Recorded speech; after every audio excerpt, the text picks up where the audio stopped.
Is there a past situation or moment that still causes you emotional discomfort today? I can promise you that you are not alone. Everyone deals with some type of trauma, and each and every scenario is unique and one of a kind. I've recently been experiencing after effects from something that happened 6 years ago, which inspired me to want to talk about it on today's episode. The past is the past. What is done, but we can change how we view the situation so that we can continue on to live our lives. Today, we're going to dive into the 5 steps to keep moving forward so that we can overcome any trauma. Are you ready to get vulnerable with me today? Let's fire it up.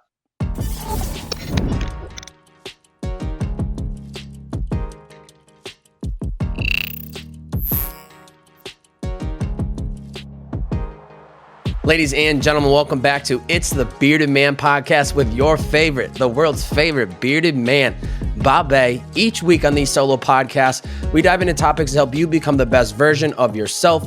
Now, do I have all the answers? Absolutely not. This is just my bearded wisdom that I hope brings value to you. Now, if you enjoyed this episode at any moment in time, please, all that I ask, screenshot this episode on whatever platform you're listening in on, whether it's Spotify, iTunes, YouTube. It does not matter what platform you're listening in on. Post it to your IG story. Tag me at Babe. That's B-O, 3 B's, 4 A's, and a Y. Share the podcast on your IG story and let me know what was the biggest takeaway. What was how did this episode change your perspective? We're going to be diving into some very vulnerable topics today. So please, if this episode impacts you in any way, share it out. Help spread the word about the podcast. It helps it grow naturally and organically.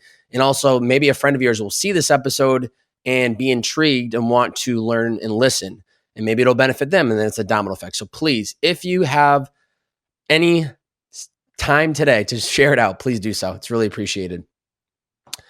Overcoming trauma. I would be willing to bet that the majority of people listening to this episode right now have faced some sort of trauma. I can't speak on what specifically that is, but I know that with it comes a very emotional roller coaster that can last months, years, or a lifetime. We try to forget, but yet certain situations, moments, or people can trigger these old emotions that we've done our best to hide deep within us. How am I able to speak on something like this, you might ask? Because I've dealt with my own trauma myself. Have people had it worse off than me? For sure. There's no question about it. But as humans, we only know what we know. We only can feel what we feel in the sense that everyone experiences in life is unique and one of a kind. They say that no snowflake is the same, that they're all one of a kind. And similarly, that's true about each and every single one of us. It isn't a bad thing either, right?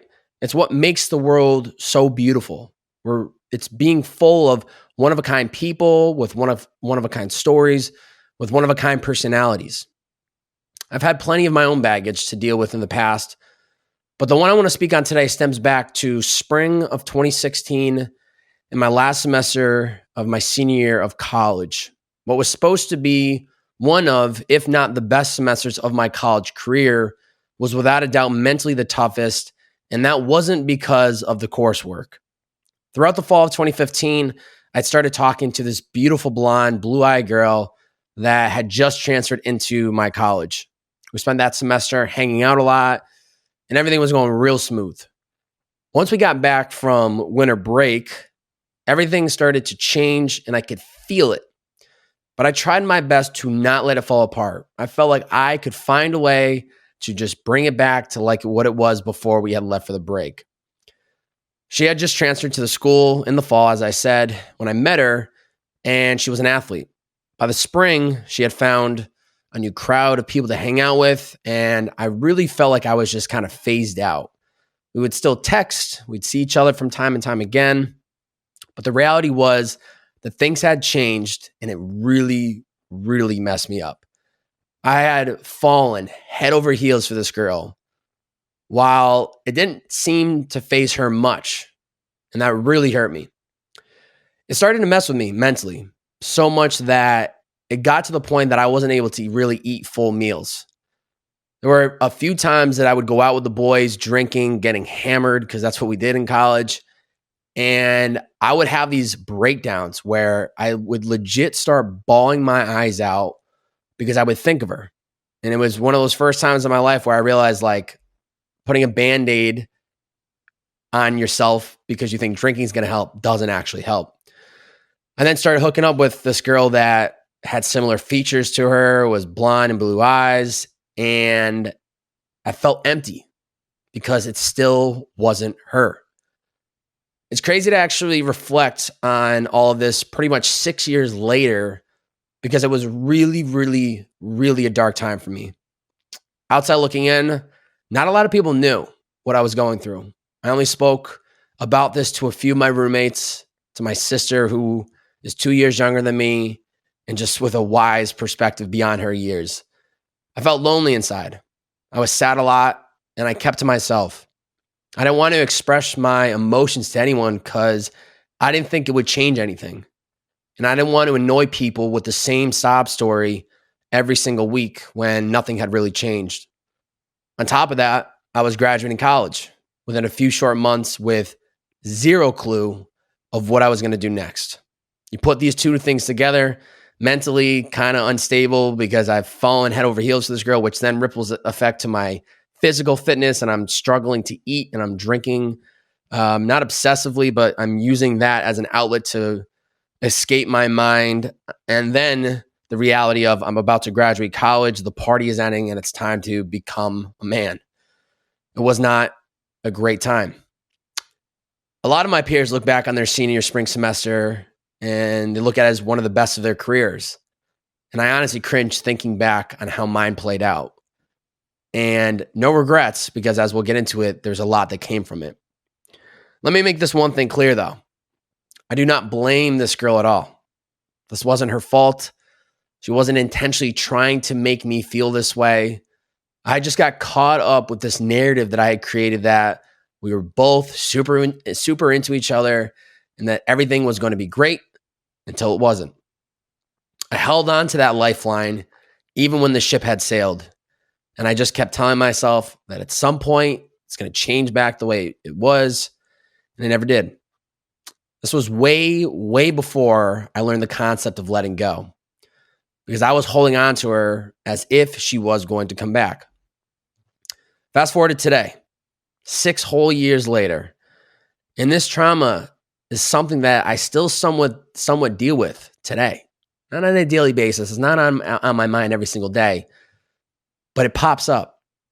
I've talked many times on this podcast about going 3.5 years where I didn't date anyone. And this played a huge inspiration as to why. Once I graduated and started dipping my toes into this creative world and was trying to build a name for myself, I knew I had to go all in. I was starting at zero. And if I wanted this to become anything serious in a career, I needed to go all in, and I had a lot of work to do. I understood that I can't control how someone feels about me, but I can control how much work I put into myself. And so I chose the latter, and I doubled down on myself for that period of time. During that time, I had learned to let go of a lot that had built up, such as the internal pain.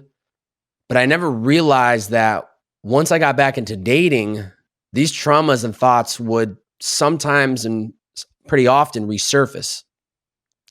Recently, they have been, as I've been navigating the dating life of being a 28-year young, beautiful bearded man in Los Angeles, California.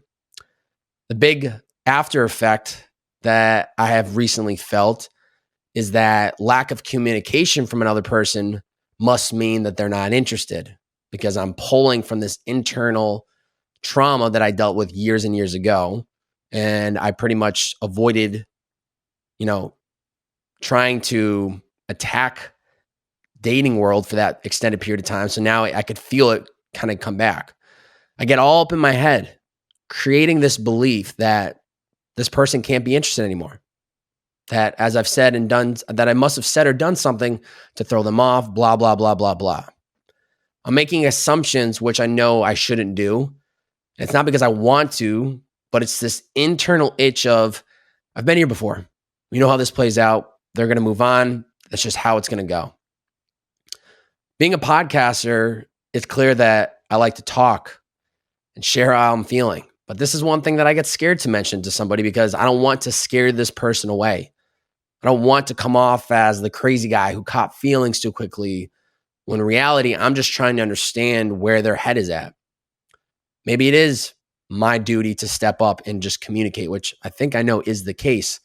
But even then, I'm having to learn how to do this because I avoided it for so long in my life. Quick break from today's episode, and then we'll get right back to it. Today's episode is brought to you by the Stay Dialed In app. Have you guys and gals downloaded the app? I don't think you've done so today. You need to head over to your local app store that's either on your iPhone or Google and search Stay Dialed In app. It is free to download. It is going to be your biggest accountability community for 2022 and beyond. This app is full of members there to support you in any aspect of your life, whether it's dating, whether it's career building, whether it's passion projects, life experiences, health and wellness, mental health, you name it. This community is there to support you. To download the app, it is free. That'll give you just access to our notification board with daily notifications going to your phone to help you become the best version of yourself. There's also a photo section. We'll just have that has a bunch of photos to help inspire you in your day to day. There is, however, a paywall of $4.99 per month, which I was trying to keep at a reasonable price, a cup of coffee in any major city. And that's going to give you access to the actual community and all these different discussion boards, as well as private videos and podcasts. And it's something that I'm really excited about moving forward. So if it's of interest at all to you, head over to join.staydialedin.com to at least learn more about what the paywall is and what you can expect in the actual app. Or once again, you can just download it today. So join.staydialedin.com, your biggest accountability community for 2022 and beyond. The link is in the description below of this episode to check it out. And I hope you guys and gals enjoy it. So stay dialed in, keep getting after it. Let's get back to today's episode.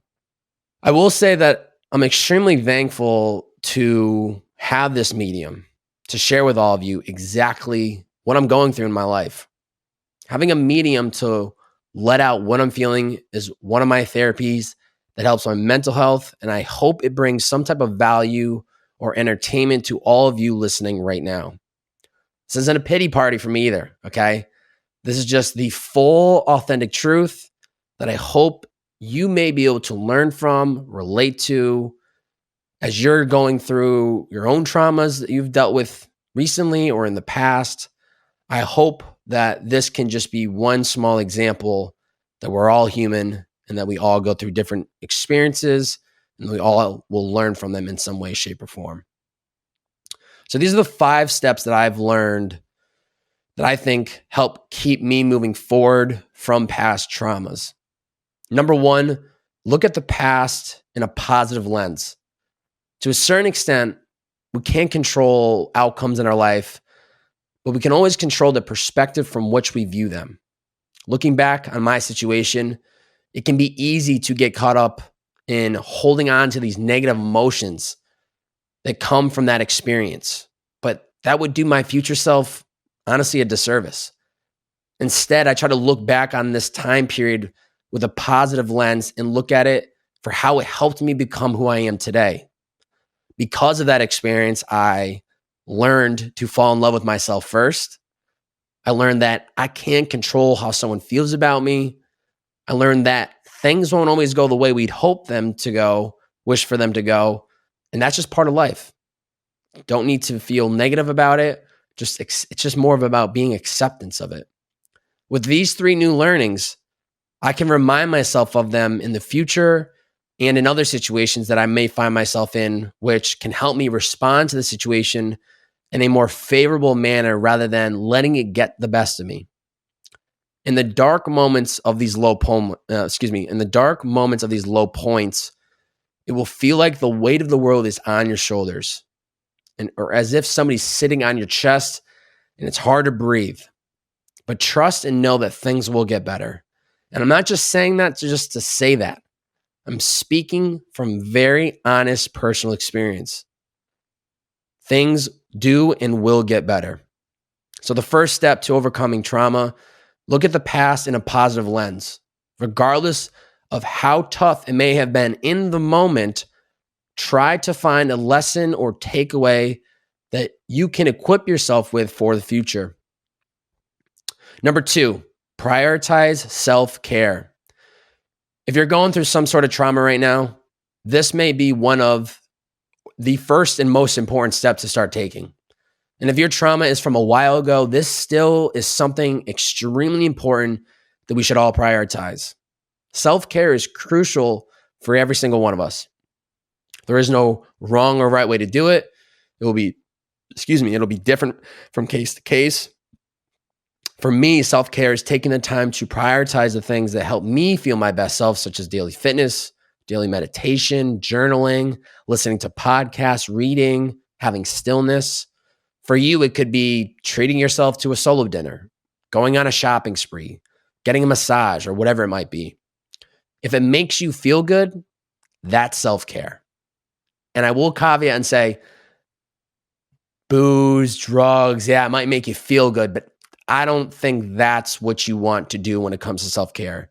These are things that mentally, physically, spiritually make you feel good and are worthwhile. There are going to be times when maybe you don't feel like doing these self-care activities, but we must remind ourselves of what that feeling is like, of how it feels like when we've accomplished it. And let that be the inspiration to get up and do it. Back when I was going through this period of time, I started to double down on my self-care, and it started to make me feel different. I was doing 2-a-days in the gym. I was getting cleaner with my dieting. I was starting to listen to podcasts for the first time. So I was trying to learn how to become the best version of myself.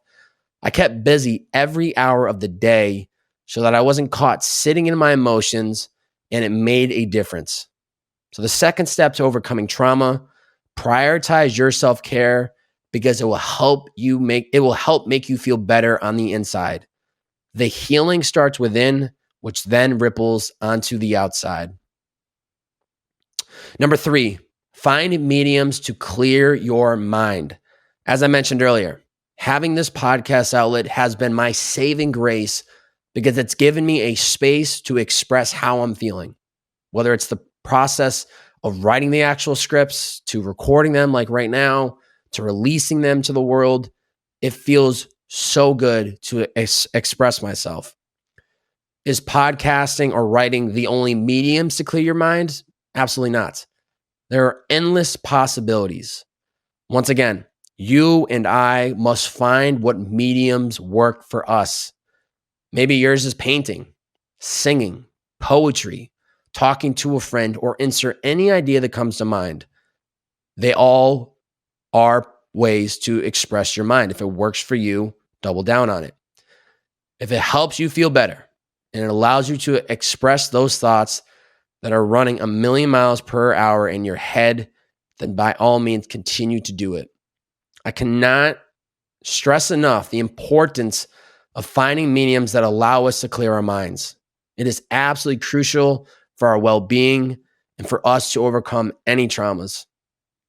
When I look back on that period of my college career, what was so important was that I talked to people about it, a very select few.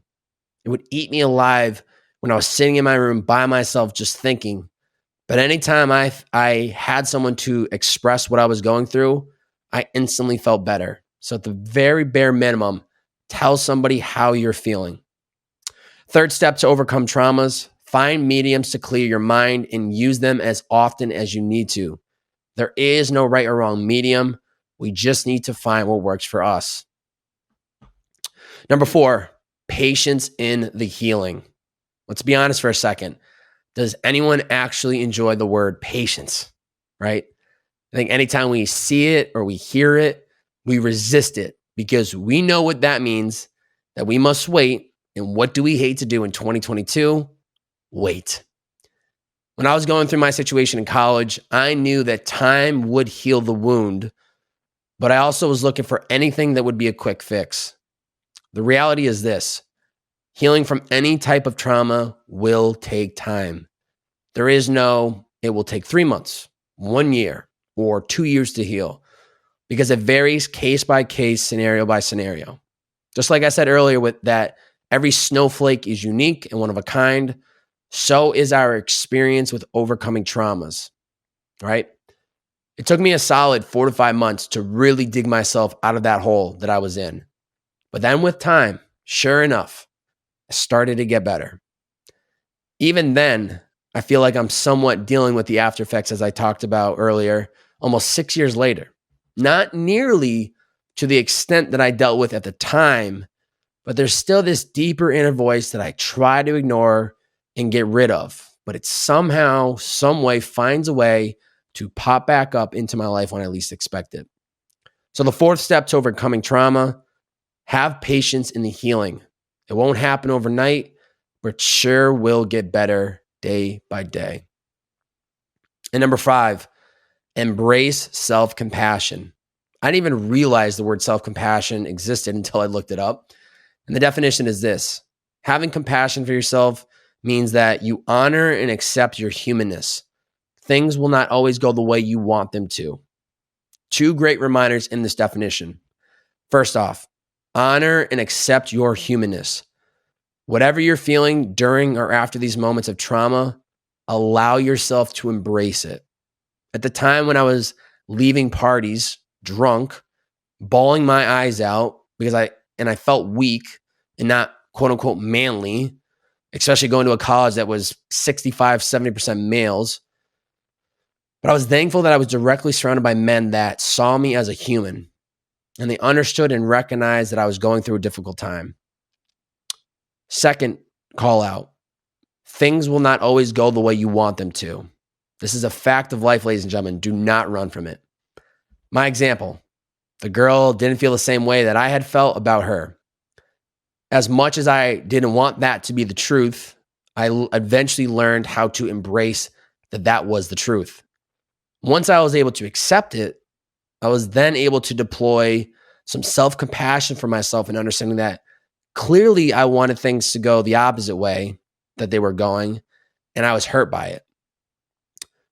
In these dark times, embracing self-compassion can and will be very critical, not just in the moment, but also in the way in which we reflect and we look back at the situation and we judge how we responded to it. So the 5th step to overcoming traumas, embrace self-compassion. We are all humans and we all have different emotional responses to situations. On top of that, things will not always go the way we wish they would go. To recap, in the moment, this 5-month period of my life was very dark that had a ripple effect on me both mentally and physically. Someone seeing from the outside in may have think that it wasn't a big deal, but for me it was, and that's just the reality of the situation. Everyone has or will go through some type of trauma in their life. Each situation will be unique and one of a kind to the individual, so there is no shame in dealing with it in the moment, regardless of how it makes you feel. Just be honest with yourself. 5 steps to keep moving forward. Number 1, look at the past in a positive lens. Regardless of how tough it may have been in the moment, try and find a lesson or takeaway that you can equip yourself with for the future. Number 2, prioritize your self-care because it will help make you feel better on the inside. The healing starts within, which then ripples to the outside. Number 3, find mediums to clear your mind and use them as often as you need to. There is no right or wrong medium. We just need to find what works for us. Number 4, have patience in the healing. It won't happen overnight, but it sure will get better day by day. And number 5, embrace self-compassion. We are all humans and we all have different emotional responses to situations. On top of that, things will not always go the way we wish they would go. Challenge for the listeners: spend 10 minutes within the next 24 hours and please consider any traumas that you've had to overcome in your life and what lessons or takeaways you've carried with you from them. Maybe there's something that's bothering you right now, and that stems back to a past trauma. Acknowledge it, dig into it, and learn from it. The entire reason this episode came to life was because I could feel these past traumas from 6 years ago bubbling up as of recent in my dating life. Instead of avoiding it, I wanted to use this medium to express it and hopefully give value to anyone out there that may be going through something similar. Questions from the Stay Dialed In community. Ash Taylor asked, overcoming a relationship when they were all you knew. First off, I want to thank you, Ash, for stepping up, being vulnerable, and asking a question like this, because I'm sure it was not easy to do so. When I read this question, the first thing that I think of is the first step we discussed today. Look at the past in a positive lens. How did this person help you grow? How did you help them grow? What did you learn from the do's in a relationship? What did you learn from the don'ts as well? As hard as it might be in this moment, take inventory on what you learned and how this can and will benefit you moving forward. This is most likely not going to be what you want to hear, but maybe just take the time to go inward and get to know you better. I have a friend of mine that was always jumping from relationship to relationship until she finally got out of a recent relationship and said it was time for her to date herself and to get to know herself better. Trust the process, have patience in the healing, but know that things will get better. Although this person may not be in your life as they used to be, as much as you'd maybe hope for them to be, something great will come from it. Trust me. And then we had another question coming in from Alyssa. How do you know when something is no longer serving you versus trauma triggered from the past? It's another great cue. I am no expert, but this is just how I view my personal example today that I think can kind of answer this question. Getting caught up and being stressed, thinking about how I've responded to the situation 6 years ago won't change a thing. What has happened, and I can't change that. But thinking from the lens that it no longer serves me, but I'm able to see it once again from the positive lens and consider what I learned from the situation, that this will forever serve me going into the future because of what I've learned. The non-communication from someone I'm dating is a trigger from that past trauma that could forever be with me. But even in these moments, I try to tell myself, it's okay. This is all stemming back from a past experience. Don't make any assumptions. Just let things play out. And this is when the self-compassion really comes into play. So in summary, I would say past traumas can always serve you if you're able to find the positive in it, and know that it's perfectly human for past traumas to be triggered in your life. What matters is how you choose to respond to them. Pod review of the week. We did not have a pod review of the week. If you'd like to be next week's pod review, please head over to the iTunes podcast app. Leave us a one-word, one-sentence review. It really, really does help. If you're listening on Spotify, the best thing you can do, they just rolled out ratings on the podcast app for Spotify. Please give us 1 to 5 stars, as it really does make a big difference in the show. So if you're enjoying this content anyway, either please leave a review on iTunes or give us a star rating on the Spotify podcast app. It really, really goes a long way. If you enjoyed this specific episode today, talking about traumas, definitely let it fly in this episode. It feels good, though. I feel really happy to have recorded this, and I hope it really does bring value to all of you out there. If you enjoyed this specific episode, all that I ask is please screenshot this episode on whatever platform you're listening in on, post it to your story on Instagram, tag me at Bobe, B-O, 3 B's, 4 A's and a Y. Share the podcast in your IG story. Let me know, what was the biggest takeaway? How did this specific episode change your perspective? What did you learn? How are you overcoming trauma? Please share out this episode, as I think and hope that anyone that you know directly that follows you sees it, may be triggered to want to go listen to it, and maybe it'll benefit them. So please do so today. That's it. Episode 167, Overcoming Trauma, 5 steps to keep moving forward. I hope you guys and gals enjoyed this one. It's the Bearded Man Podcast. See ya.